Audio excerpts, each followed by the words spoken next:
Hello guys, welcome back to the channel. I am Meenal Maheshwari. So आज हम पढ़ेंगे हमारा पर्यावरण चैप्टर। बहुत इजी चैप्टर है, बहुत ही ज़्यादा शॉर्ट चैप्टर है, बिल्कुल कह सकते हैं नंबर देने वाला चैप्टर है। तो देखते हैं। फर्स्ट इसका टॉपिक आता है इकोसिस्टम। इकोसिस्टम को हिंदी में बोलते हैं पारितंत्र। पारितंत्र क्या है? किसी एरिया में जितने भी लिविंग तथा नॉन लिविंग ऑर्गेनिज्म और non living things, non living environment में रहते, ये दोनों ही साथ मिलकर एक इकोसिस्टम का निर्माण करते हैं। अब इसका एग्जाम्पल क्या है? तो एग्जाम्पल हम तालाब ले सकते हैं, नदी, जंगल, और इसका एग्जाम्पल आर्टिफिशियल भी होता है, जस्ट लाइक एक्वेरियम, जिसमें लोग मछली पालते हैं, जो घर में फॉर डेकोरेशन यूज किया जाता है, और मैन मेड गार्डन भी होते हैं इसके एग्जाम्पल।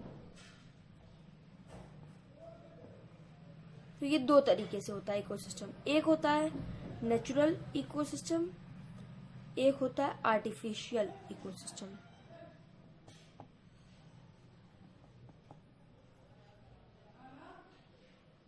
नेचुरल हमने पढ़ लिया, तालाब, नदी, जंगल, ये सब होते हैं।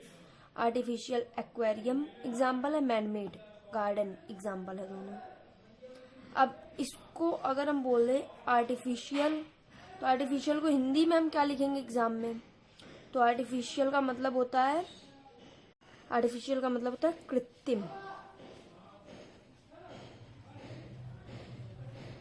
और नेचुरल यानी कि प्राकृतिक। अब इकोसिस्टम में हमने पढ़ लिया दो टाइप के होते हैं, ये मोड कह सकते हैं इसको, और पारितंत्र के दो प्रकार भी होते हैं। तो कौन कौन से प्रकार होते हैं? फर्स्ट तो ये जैविक घटक यानी कि लिविंग ऑर्गेनिज्म, जैविक यानी कि जिंदा, और दूसरा होता है अजैविक घटक, जिसमें आते हैं नॉन लिविंग। इसको देख के ही, पढ़ के ही पता चल रहा, अजैविक यानी कि जिसमें जीवन ना हो, नॉन लिविंग, और जैविक घटक यानी कि लिविंग।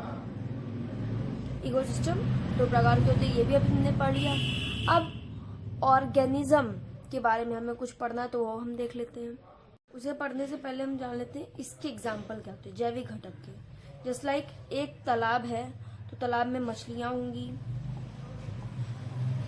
कुछ और भी इंसेक्ट उसमें रहते होंगे, तो वो एग्जाम्पल है जैविक घटक का। और अजैविक घटक जस्ट लाइक H2O वाटर हो गया, सॉइल यानी कि मृदा हो गई।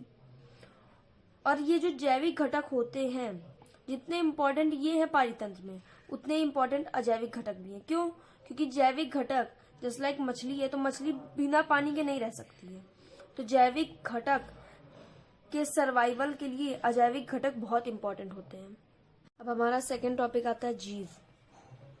ये जीव कैसे? तो जीव तीन प्रकार के इस चैप्टर के अकॉर्डिंग हम पढ़ेंगे। कौन कौन से? तो पहला होता है प्रोड्यूसर्स, जिसे बोलते हैं निर्माता। सेकेंड होता है कंज्यूमर्स, यानी कि उपभोक्ता।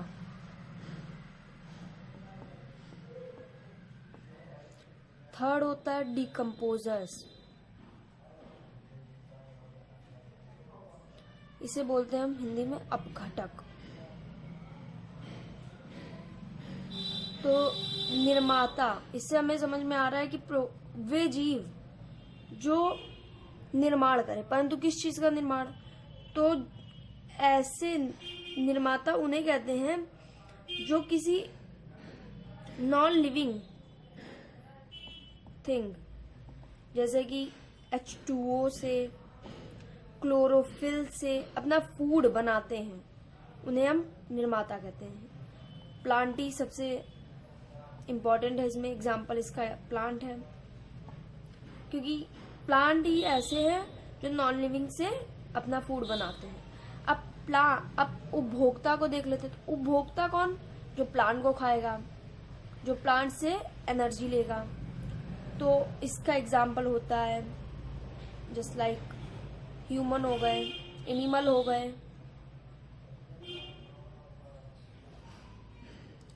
अब कंज्यूमर भी 3 टाइप के होते हैं। कौन कौन से वो हम देख लेते हैं। तो फर्स्ट होता है हार्बीवोरस। ये बहुत बच्चों वाला कह सकते हैं टॉपिक है, लेकिन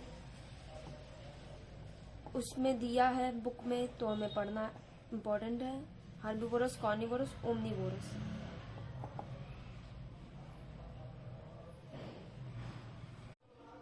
शाकाहारी, हिंदी भी बता रही हूँ। मांसाहारी और सर्वाहारी। तो ये तो हम जानते ही हैं कि शाकाहारी यानी कि जो कह सकते हैं नॉनवेज ना खाए, यानी कि इसके एग्जाम्पल में आते हैं डॉग।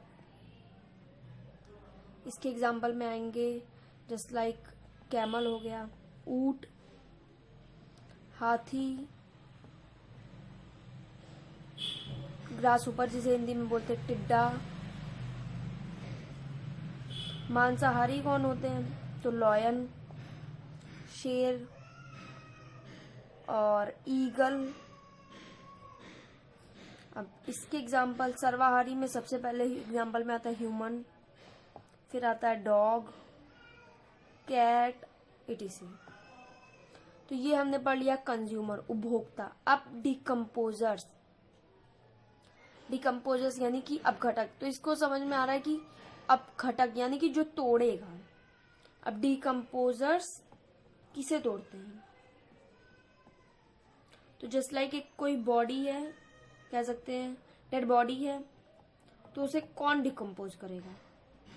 तो कुछ एल्गे या फिर कुछ फंजाई ऐसे होते हैं, या कुछ बैक्टीरिया, कह सकते हैं माइक्रो ऑर्गेनिज्म, कुछ ऐसे होते हैं जो इस डेड बॉडी को तोड़ने की क्षमता रखते हैं, तो उन्हें ही हम बोलते हैं अपघटक। तो जीव 3 प्रकार के, निर्माता, उपभोक्ता, अपघटक। ये तीनों ही इंपॉर्टेंट है और इनसे ही अभी हम आगे पढ़ेंगे आहार श्रृंखला, यानी कि जिसे इंग्लिश में बोलते हैं फूड चेन, वो देख लेते हैं। और वो भी इसी निर्माता, उपभोक्ता, अपघटक से ही मिलकर बने होते। तो ये हमने पहले जान लिया है। अब हम जानेंगे आहार श्रृंखला क्या होता है। अब हम यहाँ देख लेते हैं आहार श्रृंखला।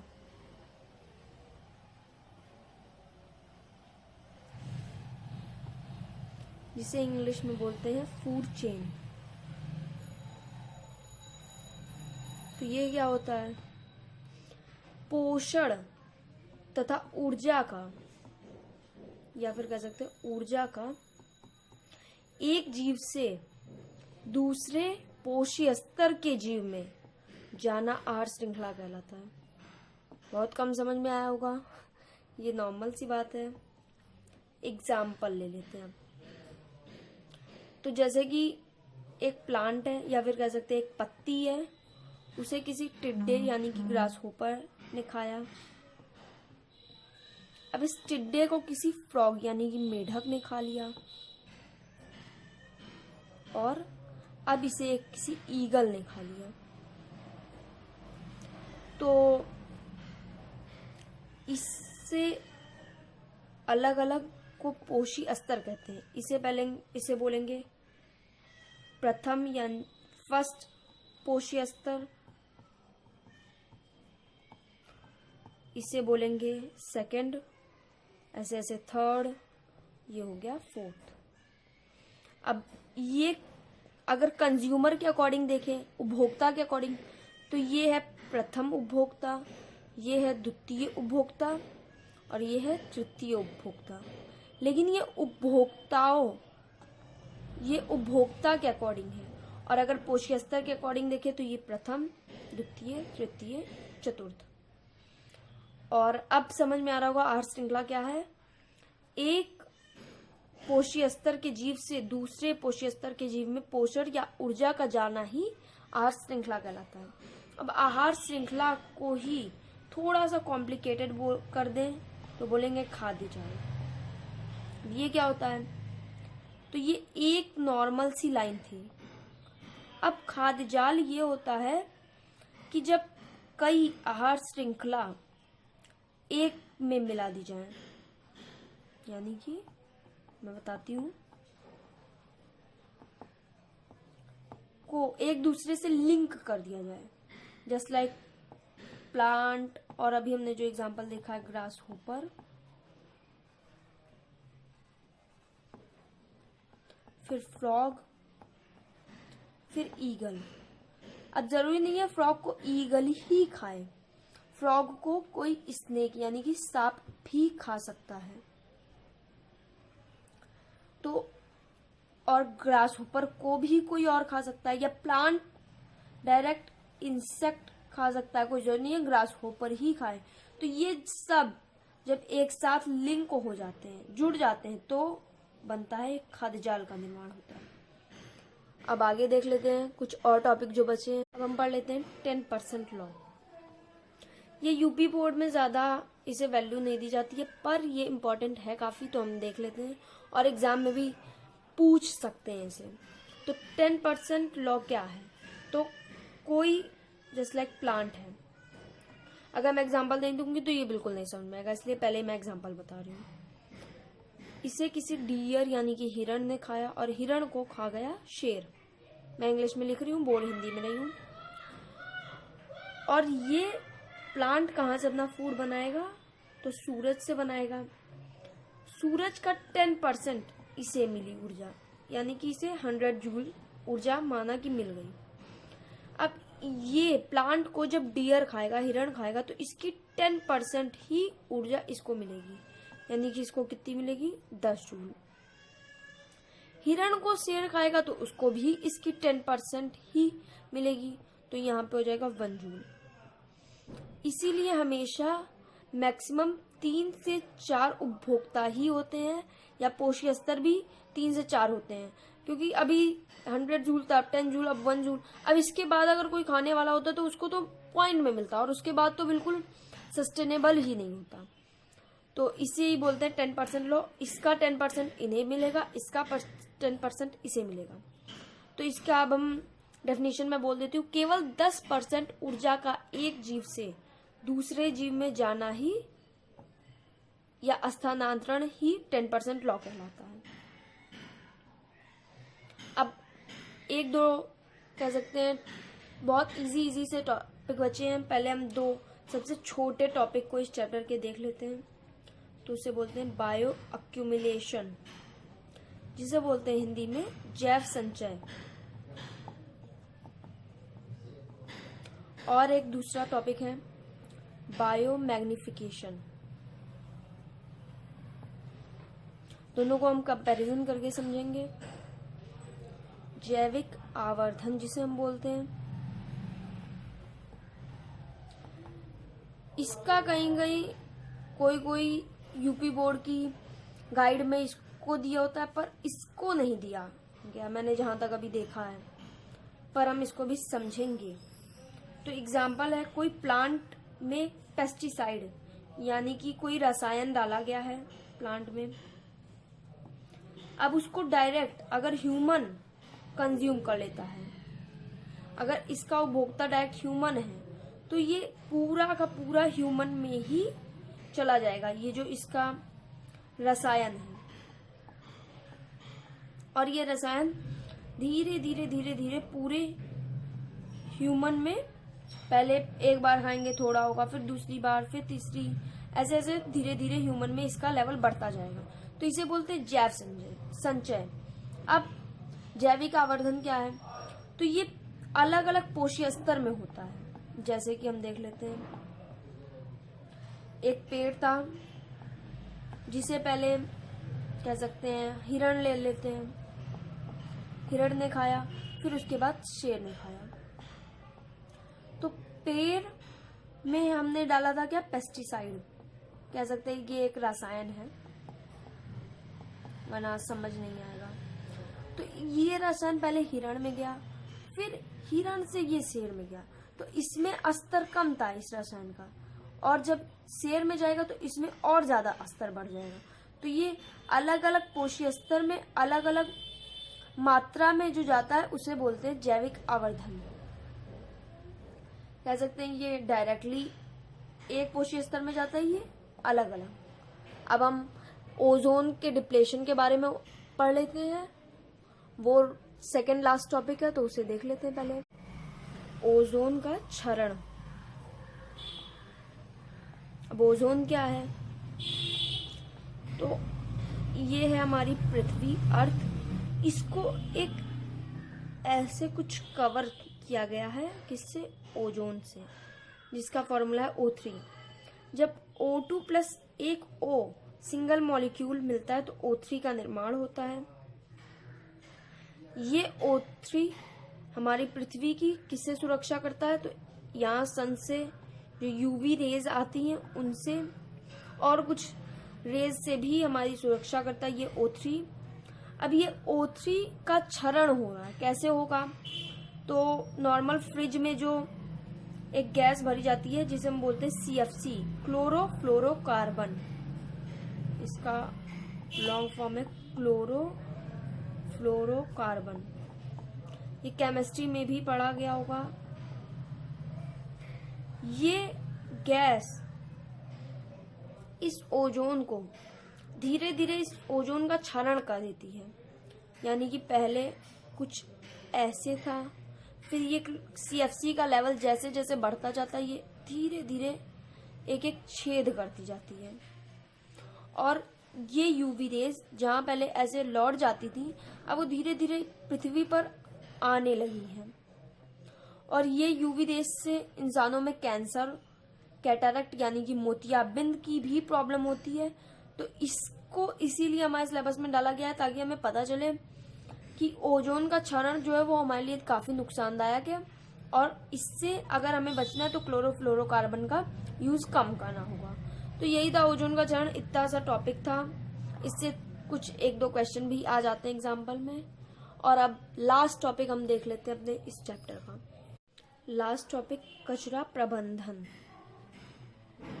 यानी कि जो कचरा हमारे घर से फैक्ट्री से निकलता है उसका प्रबंधन। कचरे भी दो टाइप के होते हैं, देख लेते हैं कौन कौन से। तो पहला होता है जैव निम्नीकरणीय। इससे थोड़ा बहुत समझ में आ रहा है कि जैव निम्नीकरणीय यानी कि जो जीवों द्वारा टूट जाए। जैसे कि एग्जाम्पल ले लेते हैं हम, वेजिटेबल वेस्ट यानी कि जो सब्जियों का कूड़ा निकलता है, सब्जियों का कूड़ा, या फिर पेपर। अगर पेपर को हम मिट्टी में कुछ दिनों के लिए डाल दें और 10 दिन बाद देखेंगे तो एक टाइम के बाद वो खत्म हो जाएगा उस जगह से, तो ये जीवों द्वारा टूट जाता है, तो इसे जैव निम्नीकरणीय कहते हैं। इसे इंग्लिश में बायोडिग्रेडेबल बोलते हैं, इसे नॉन बायोडिग्रेडेबल यानी कि अजैव निम्नीकरणीय। कुछ ऐसे भी हैं जो जीवों द्वारा नहीं टूटते, जैसे कि पॉलीथीन हो गई एग्जाम्पल, ग्लास हो गया एग्जाम्पल, ये सब नहीं टूटते। और पेपर है, कुल्हड़ है जिसमें हम नॉर्मल चाय पीते हैं, ये मिट्टी का बना होता है, तो ये भी एक टाइम के बाद खत्म हो जाएगा, पर ये चीजें कभी नहीं खत्म होती हैं। ये पॉलीथीन लगभग 300-400 साल वक्त लगता है इसे खत्म होने में। तो इसे हम दोनों को कहते हैं अलग अलग डस्टबिन में डालना चाहिए ताकि ये डिकम्पोज नहीं होने वाली चीज अलग जाए और ये कंपोज होने वाली चीज अलग जाए। तो यहाँ पे हमने अपना पूरा हमारा पर्यावरण चैप्टर कंप्लीट कर लिया है।